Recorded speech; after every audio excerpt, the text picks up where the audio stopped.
Live here, and I want someone to be able to stay locally and take care of them. Another issue I'd like to say, nothing personally against travelers, because I worked with them and they're fabulous, but they're only here for 3-month periods of time.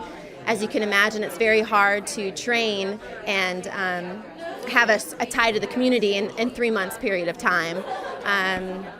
Another issue is that if this nursing program is cut, it may set a precedent for other nursing programs, not only in the state of California, but nationwide. And I believe that's a dangerous precedent to potentially set with this.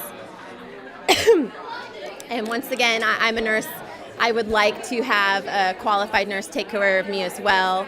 And I believe cutting education, a program as such that delivers not only your bedside nurses, but your mid-management and your upper management nurses can be potential for this area.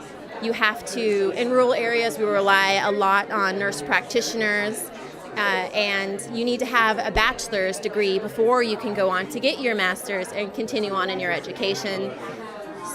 There's another reason why you don't want to cut this program is because not only are you going to lose the pre-nursing students, but you're going to lose the nursing students and also the bridge students, potentially from CR.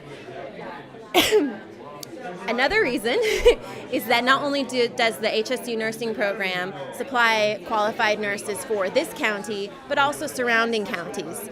Graduating nurses from my class went on to work in Del Norte County and also in Fort Bragg. So you can see that it's going to have a ripple effect, and I've heard some community members not really connect nurses to saving patients' lives or saving lives.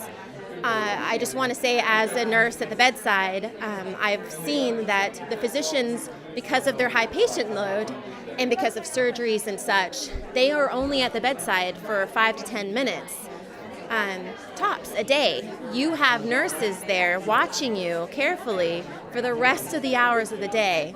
So the physicians depend on nurses' critical thinking skills to alert them when there is something that could potentially be life-threatening for their patient.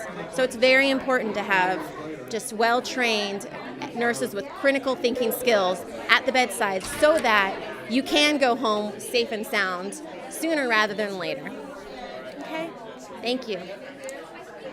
I'm a lecturer in community public health at Humboldt State University Department of Nursing, and observing the impact that would have in our community in particular would be devastating. Without a baccalaureate nursing program, you will not have a public health nurse because it's the only place that a student can earn a public health certificate. The current healthcare reform and the shifts that are occurring nationally are going to be heavily influenced by a degree in baccalaureate nursing. It also gets down to a place of value. What do we value as a community? And that's the place I think that touches my heart the most. My reason for even moving toward nurse education is that I am so patient-centered that I would like to begin excellence in patient care with educating the nursing student so that they leave and enter the workforce already with that idea of excellence in mind. So it would be devastating.